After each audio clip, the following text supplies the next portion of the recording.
Cockpit instrumentation has come a long way since the Wright brothers simply looked out the front of their flying machine. No longer are pieces of string or vacuum-driven gyros used to determine flight conditions. These days, electronics have replaced many of the earlier instruments, and cathode ray tubes are used to display the information. The PC-9 you fly has the latest and most modern flight instrumentation of any trainer in the world. In this session, we will look at the electronic flight instrumentation system, or EFIS, fitted to the PC-9, how it works, what can go wrong, and how it is used. Firstly, you see the equipment fitted to the PC-9. Differences between the front and rear seats? Very little, really. The instrumentation is exactly the same. In fact, the displayed information is also the same. All of the controls operate in tandem, so whenever a selection is made in one cockpit, it appears on both sets of the instruments. The only difference between front and back is the circuit breaker panels, which are mainly located in the front. The EFIS system consists of two display screens, the electronic attitude indicator, or the EADI, and the electronic horizontal situation indicator, or the EHSI.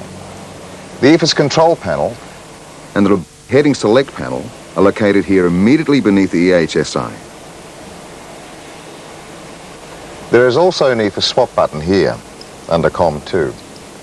In the electronics bay, there is a symbol generator which drives all four displays. If there is a problem with any display, the screens can be swapped over by pressing the EFIS swap button. However, in the unlikely case that the signal generator fails, all screens will be unusable. In this case, you would have to fly on the backup instruments. We'll talk more about systems failures later. The instruments are normally turned on when the inverter switch and avionic switches are turned on. The intensity of the display can also be adjusted. Now to look at each display and see what information is available. The EADI. This is the primary instrument for pitch and roll, and the secondary for heading. The aircraft symbol in the center of the instrument remains stationary, and the center of the dot represents your present situation. So in this case, we are wings level, with 3 degrees of pitch and a heading of 173 degrees. Notice that the sky is blue, the ground is brown, and the appropriately named sky pointer will always point vertically upwards. As far as scales go, the roll scale is calibrated in 10-degree increments. Pitch is in 5-degree increments, with a long line every 10 degrees. Heading is in 5-degree increments, marked every 30 degrees. At the bottom here is a rate of turn indicator. The scale marks indicate rate 1. Full scale is rate 2. The inclinometer is the only mechanical part of the instrument, and it shows slip or skid. The inputs for attitude, heading, and rate of turn come from the attitude heading reference system, or the AHRS. On the left-hand side of the EADI is the fast-slow indicator. It receives information from the angle of attack vane. The middle index indicates the ideal approach speed, and the fast and slow indices indicate 10 knots, fast or slow. Unlike the AOA indexer, the fast and slow does not disappear after the landing gear is retracted. On the right-hand side of the instrument is the glide slope scale and pointer. This only appears if a localizer frequency is selected and the aircraft is within 105 degrees of the selected course. The runway symbol appears whenever a localizer frequency is selected. The runway is extremely sensitive and is useful as a trend indicator on finals. Down in the bottom left-hand corner is the marker beacon symbol. It illuminates OM in blue for the outer marker, MM in orange for the middle marker, and the IM in white for the inner marker. I'll press the test button and you can see the 3 markers overlapping.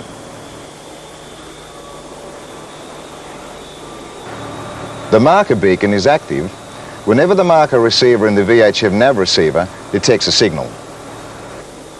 The final component on the EADI is a photocell up here. It provides a small amount of brightness compensation to the display unit. Now, any unreliable information is highlighted in red, either red words, red lines, or red crosses. For example, in this case, the glide slope is unreliable and has a set of parallel lines running through it. That's the EADI and what it displays. Now, The EHSI can be operated in a number of modes, and the displays are quite different. Mode selections are made on the EFIS control panel here. This panel also controls the brightness of the screens by using the knob on the right-hand side. It clicks off, and this turns the brightness off. It does not turn the system off. The outer knob adjusts the EADI, and the inner adjusts the EHSI. Now, the mode select buttons for the EHSI are these push-to-select buttons here. Okay, firstly HSI. The EHSI compass display can be in two formats. At the moment it is showing the full 360-degree compass rose. A push of the HSI button and it changes to 120-degree sector display. Notice the larger scale. This display is particularly useful for instrument takeoffs, GCAs, and other times when accurate heading control is required. Another push, and the display changes back to 360-degree format. The next button is the nav map button. At the moment, the system is showing the HSI compass card, or nav format. When the nav map button is pushed, it changes to a map display. As you can see, this format shows the selected TACAN station and radial in plan view. In this case, the TACAN station is East Sail, and the selected course is 060 degrees. The scale of this display can be changed with the range buttons. Push the range up to increase the scale of the map display and down to decrease the range. The range scales go from 2.5 nautical miles up to 500 nautical miles. Now, push nav map again, and the nav or normal HSI format returns. We're back to the selected radial and course deviation bar. The pointer selection switches determine which radio aids are displayed on the needles of the EHSI. The single white arrow displays either VOR or TACAN, and the selection is shown in the bottom left-hand corner of the display. The magenta double RMI pointer selects ADF or nothing and is shown on the bottom right-hand side of the display.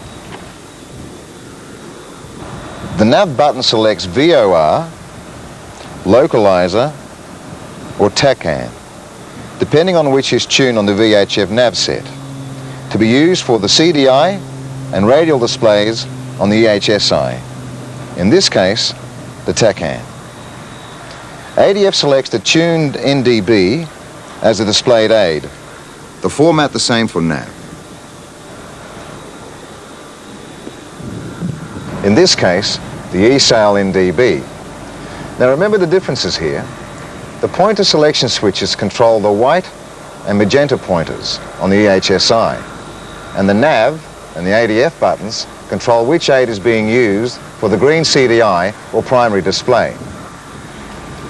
DG is the raw instrument mode, and no radio aid information is available at all. With DG, only the compass card and heading bug are shown, a very uncluttered display. Also, with DG, the only warning flags which will appear are the attitude and heading flags. If DG is pressed twice, the display returns to the HSI format. A special point to note here is that with the localizer, the single white RMI pointer disappears. They are the mode buttons. Now to have a closer look at the EHSI displays. So at present, the EHSI is in standard HSI format, and the ESAL TACAN and NDB are tuned. Notice the bottom left-hand corner shows the white pointer is indicating the bearing of the TACAN. The TACAN distance is shown there, and also up in the top right-hand corner, along with the ground speed. Use this ground speed cautiously because it's calculated by the rate of change of DME distance. This means that the ground speed is only valid when the aircraft is tracking directly to or from the station. Now, there is another very useful function available with distance. Say, for example, you are tracking from the ESAL TACAN to a VOR without any DME, and you need to tune the VOR for tracking. This DME hold button allows you to have the VOR as a tracking aid, and the DME readout from the TACAN. So, press it, and notice that the ground speed disappears and the DME frequency appears instead.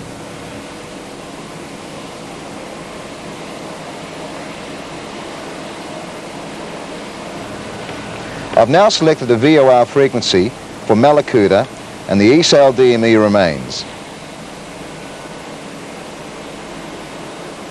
Press the button again, and the system looks like a single aid. Very handy. In the bottom right-hand corner, see that the pointer 2 is showing ADF. In this case, the ESAL NDB. Remember, the pointer 1 can only display TACAN or VOR, and pointer 2 can only display an NDB. The two arrow buttons control the white and magenta pointers on the display. The aid which is used for the green CDI bar is shown on the left-hand side of the display. In this case, the TACAN is selected and a course of 060 is shown. So from this display, we can see that we're on the 265 radial at 1.3 nautical miles from the TACAN. If, say, the NDB goes off the air, then the red crosses at each end will cover the pointer to show that it is unreliable. If the TACAN now goes off the air, the indications change. Notice that the white needle disappears completely, and the red bars through the CDI tell you that the nav source for the CDI is unreliable.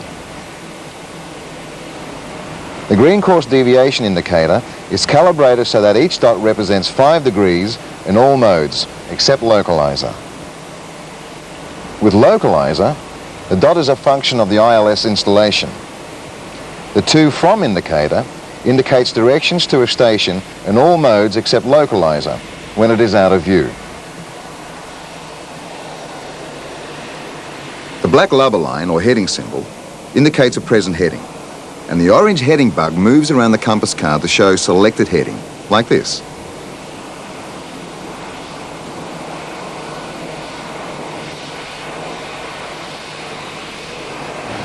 The desired course and heading are set with, you guessed it, the course heading select panel.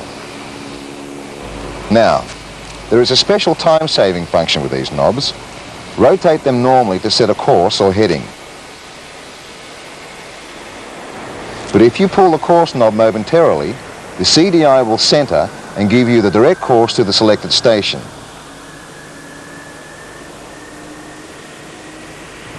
Similarly, a pull of the heading knob will slew the heading bug to beneath the heading symbol.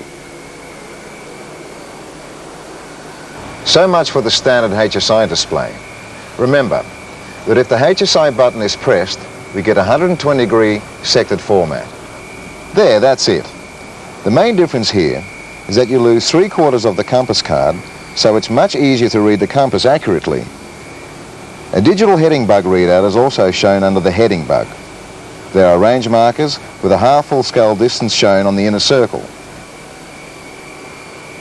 Now, we said before that the scale is set with the range buttons and can be anywhere between 5 and 1,000 miles.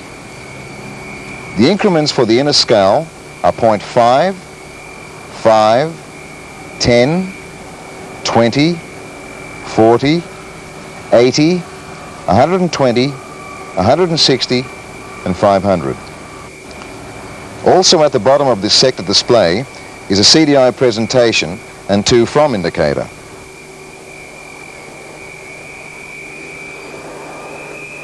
The indications when nav map is pressed again to give the map display are the same with either TACAN or the VOR stations. Of course, you will only have a distance readout with your VOR selected if there's a co-located international DME station. However, if a localizer is tuned, the presentations are quite different. We'll tune the ESAL 22 ILS and note the differences.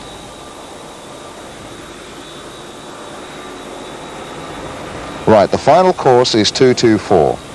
So I'll just dial that in.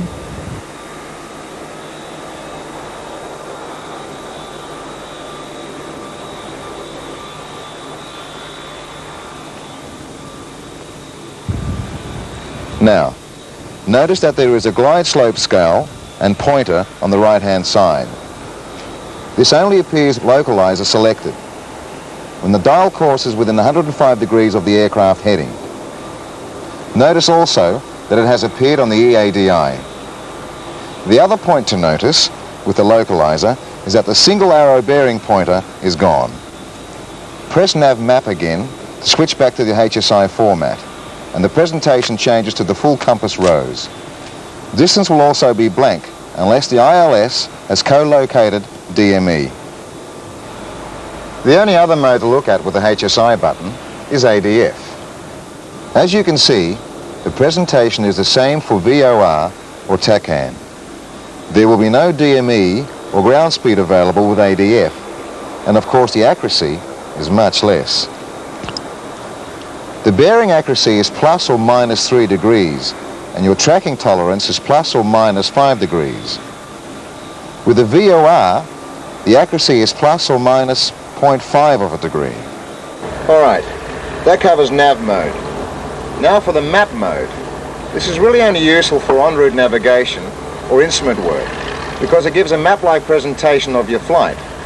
To set up a map display, I'll go back to the full compass and nav. So the display shows East Sail TACAN as a navigation source, 060 as the desired course, and 1.3 as the distance. Now, push the nav map button and the display changes to give a map-like presentation. Notice that at the bottom of the display is a CDI presentation as before. There is a symbol for the TACAN station, and the desired course is shown with a line.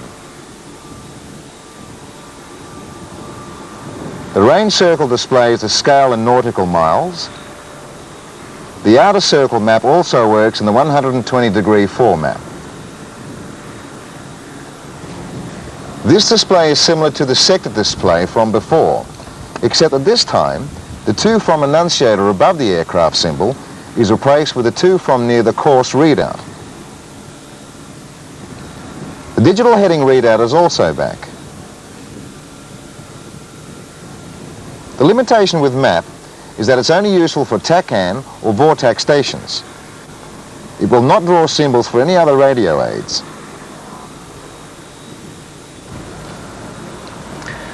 That is the EFIS system. It's a very flexible system, but remember a couple of points when you use it. Firstly, the sectored compass display is ideal for flying headings accurately, but for general orientation, the full compass display should be used. And secondly, if a localizer is a navigation source, the white RMI pointer is not available. Thirdly, ground speed is only accurate if you are tracking directly to or from a station. And finally, the ILS glide slope presentation will only be displayed when you are within 105 degrees of the desired course. Now, what can go wrong with the system? The short answer is, not very much at all. The equipment has few moving parts, and everything has a backup power. However, there are a few abnormal situations which can arise, and we'll cover them now.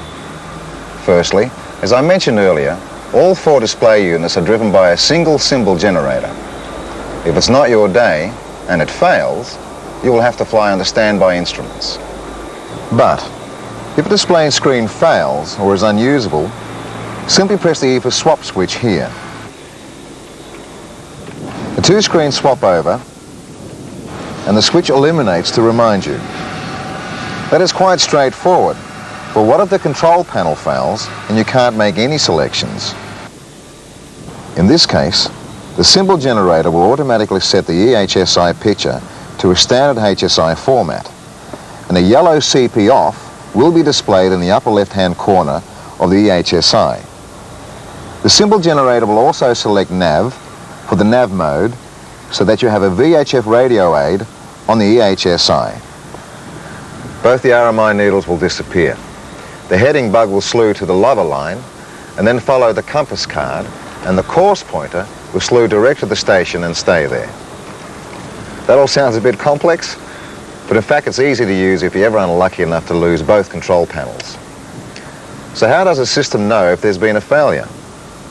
Well, it is continuously checked by built-in testing routines, and you are alerted if any problem is found. So they are the bad problems. Some of the other fault warnings and indications you've already seen. If any radio aid information is unreliable, you will see a combination of red crosses and red parallel lines like this.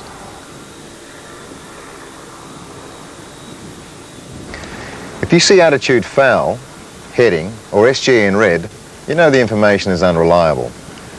If anything appears in yellow, maintenance action is required and there's nothing you can do about it. Well, that's about all that can go wrong.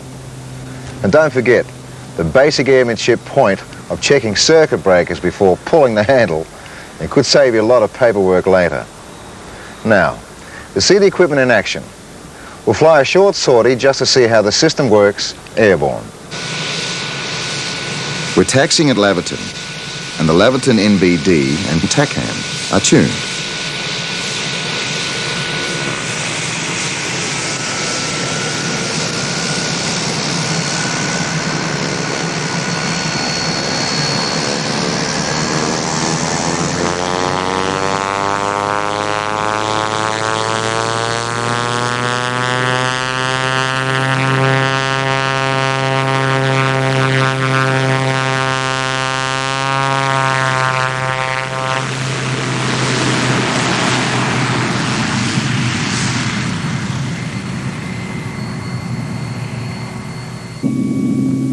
The TACAN is selected on the EHSI, and a course of 260 is dialed up with the expanded heading scale. When safely airborne and after takeoff checks are complete, press HSI to select a 360-degree compass. The intercept heading for 260 is 305, so dial that in and start the turn. 30 degrees of bank for an instrument turn, and the green speed indicator remains after the gear is up.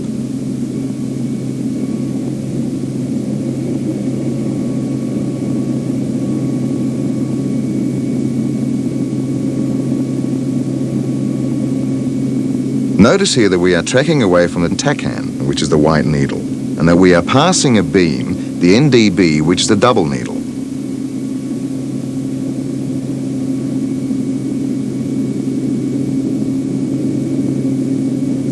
Pull the heading knob to slew the heading bug to the present heading.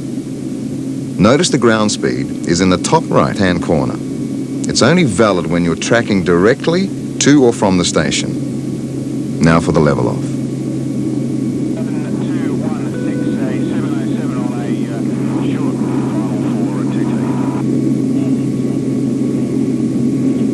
Now for the level off.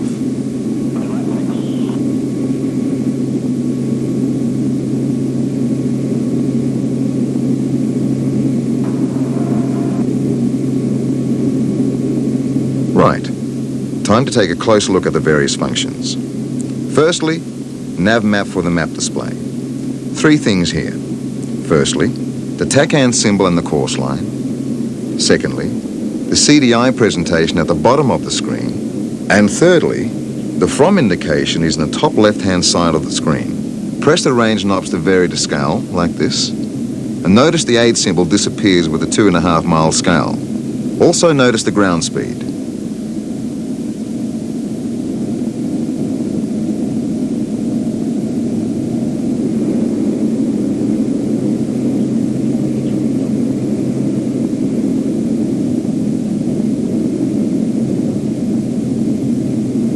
Now for a right turn. During the turn, select the Melbourne VOR and pull the course knob. We're on the 032 radial from Melbourne. The VOR has co-located the DME station so the ground speed works.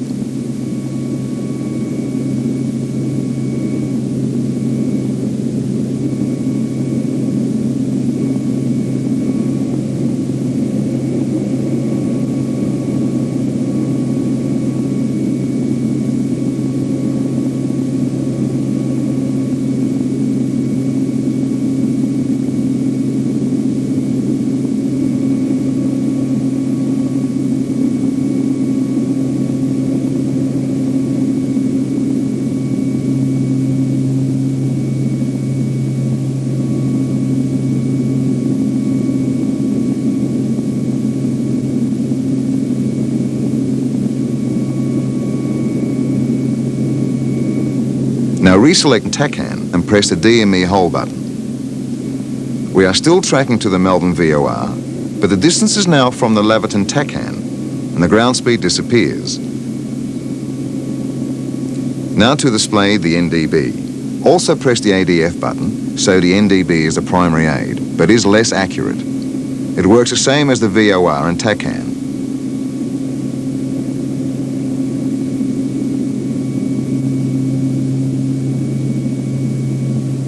Now for the EFIS swap.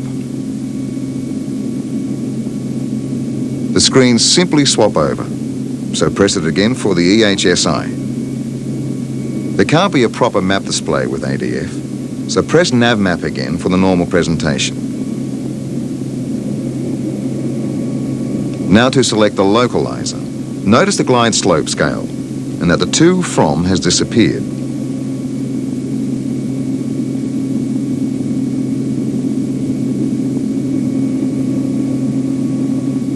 Turn more than 105 degrees from the selected course, and the glide slope disappears. The Avalon ILS is now tuned, and Ripley is on the ADF. Final course is 177.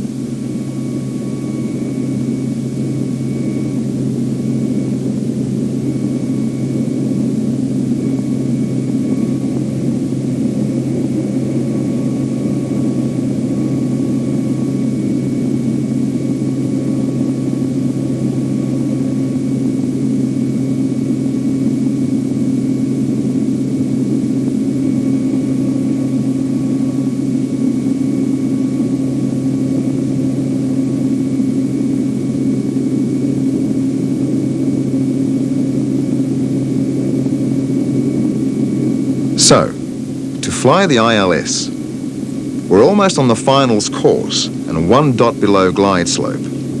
Select the expanded scale with the HSI button. That's a much better presentation for flying accurately. There's the Ripley overhead.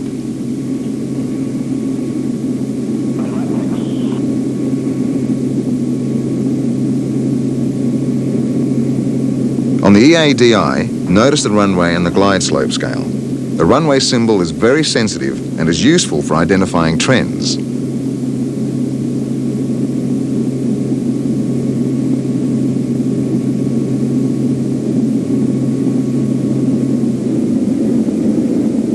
Complete the checks and then concentrate on accurate flying. Only small changes are required on finals. Don't over-control.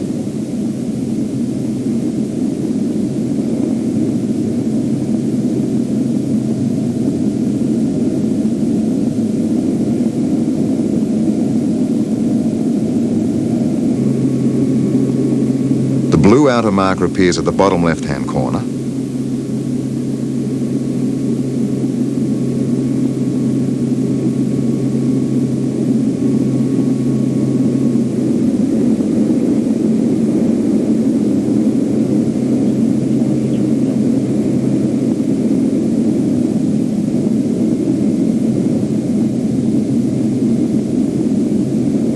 If the ILS has a middle marker, it flashes orange.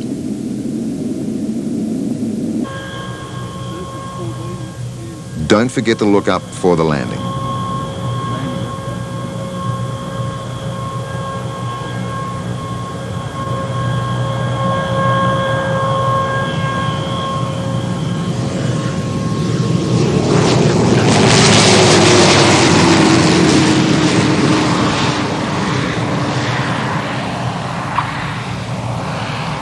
That covers the main functions of the EFIS system, how it works, what to do if something goes wrong, and what it looks like operating airborne. Enjoy flying with this great piece of equipment.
Formation flying is essentially a hand-eye skill. Like learning to ride a bike, it can be frustrating at first, but it is a skill which improves with practice. The basics are the same for any aircraft type and rely on your ability to perceive closure perspective and angle off, and to make appropriate and timely control corrections.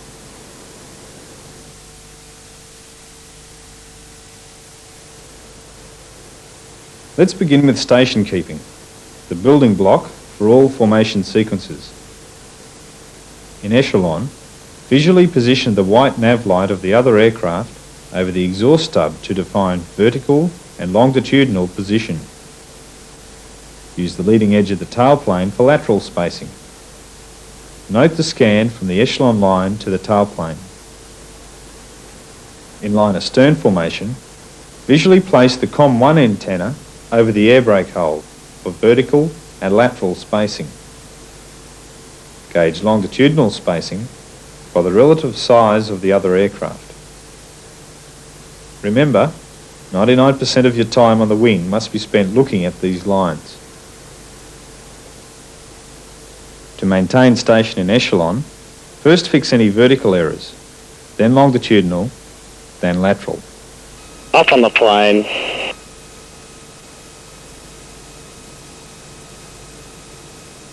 Forward onto the line.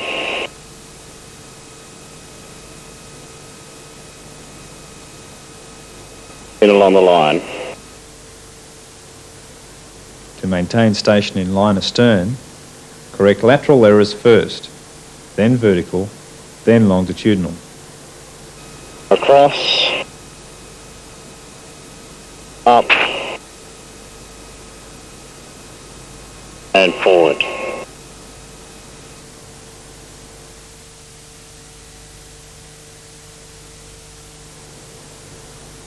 Positioning errors can be easily corrected. Use elevator to maintain the relative vertical position. The control column movement required for this is small. Rest your forearm on your leg and apply pressure to the control column with your wrist. Lateral position is changed by adjusting the heading. Again, use small control column movements to generate small angle of bank changes. These in turn will produce small heading changes to either converge to or diverge from the other aircraft. Bank on, bank off, diverge. Bank on, bank off, converge.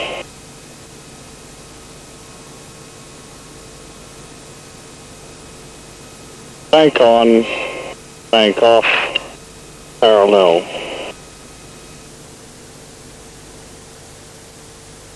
Longitudinal position is adjusted with speed changes. If behind the desired line, increase power to establish an overtake, decrease power to decelerate to the leader's speed, then increase power to match the leader. The reverse applies if you're in front of the required position. Every longitudinal adjustment will require these 3 power changes. Power up, power back, power up. These power changes are done by feel and are usually in the order of 1 to 2 centimetres fore and aft. Station maintenance techniques are also used on the takeoff roll. Here it is necessary to maintain echelon with power while scanning both the echelon line and your half of the runway. Note the rate of rotation and the extension of the leader's nose strut. Keep the leader's aircraft on the horizon until safely clear of the ground.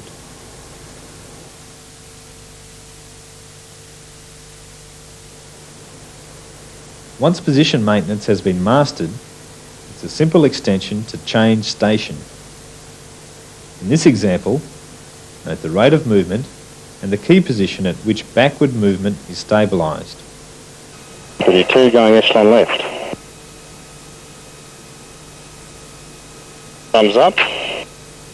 Power off.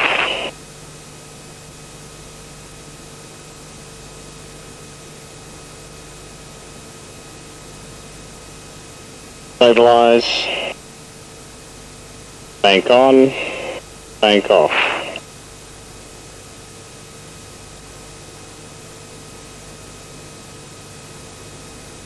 Stabilise. Up on the plane.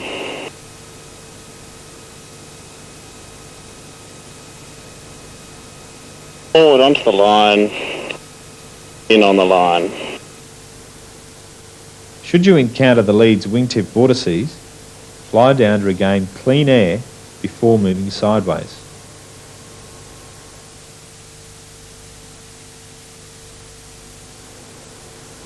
While on the wing, you must still carry out the 10-minute checks and other checks as required.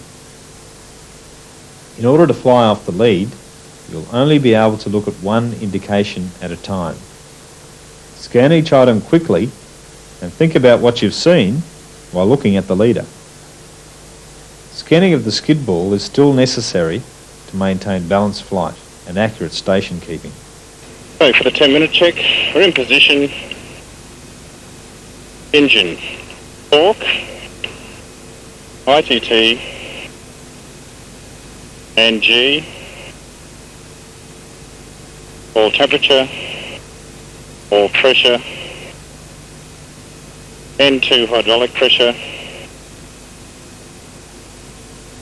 fuel 471 pounds, agrees with quantity gauge, sufficient and balanced. Electrics 28.2 volts, no discharge. CWS, no red or amber captions. Oxy 1500 psi, supply on, normal, connection secure, check rear. Altimeter 1025 set, 7,000 feet. 10-minute check complete. Likewise, the after takeoff and before landing checks are done by feeling for the desired control, quickly scanning it to confirm the correct selection, then operating the control by feel. Safely airborne, brakes on off. Landing gear up, flaps up, air brake in.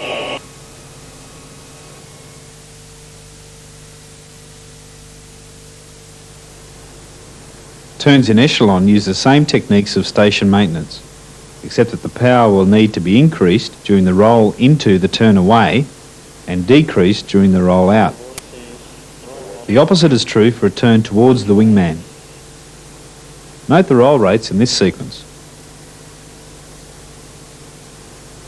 The echelon or line astern scan lines remain the same regardless of the angle of bank or the position of the horizon. G will vary, so hold the back pressure with a small wrist movement. Corrections are made relative to the lead aircraft's axes. Belly turns are slightly more complicated. A belly turn may be used in a turn away from the wingman in VMC. They are useful for turns at high angles of bank, which would otherwise be difficult to carry out quickly. Roll with the leader and keep his fuselage on the horizon. Even though he looks bigger and closer, you are on the outside of the turn, so apply power as you ease on the back stick. Maintain position by adjusting power, back pressure and angle of bank while scanning the echelon line, which is now a line offset from the vertical. The leader should be able to roll out at any time and have you in position in echelon.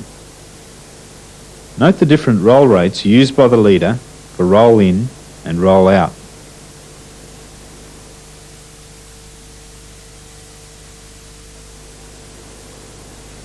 A formation leader may change the lead at any time due to unserviceability or for exercise purposes. The lead change must only be done in VMC and clear of other traffic. Voodoo 2, take the lead. Voodoo 2. Establish one full wingspan separation and a moderate overtake speed. The lead change is affected when the old lead surrenders it with RT. Unit 2, passing left, taking the lead. Beta 1.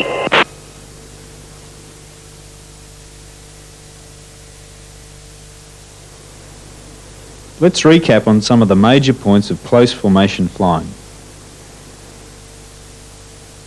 To maintain station, ensure your vertical, lateral and longitudinal spacing is correct. This is ensured by continued scanning of the lead aircraft. Correction of errors when in echelon should be vertical first, then longitudinal and finally lateral. Correction of errors when in line astern are lateral, then vertical and finally longitudinal. Vertical corrections are made with elevator. Lateral corrections occur with heading changes and longitudinal corrections are made with speed changes, remembering that there are 3 power changes for every longitudinal adjustment. We have only touched on the basics of close formation flying. There are, of course, more advanced formation techniques, including combat formation. However, by practicing these basic techniques, you will be able to successfully deal with emergency recoveries, air-to-air refueling, and even demonstration and display flying.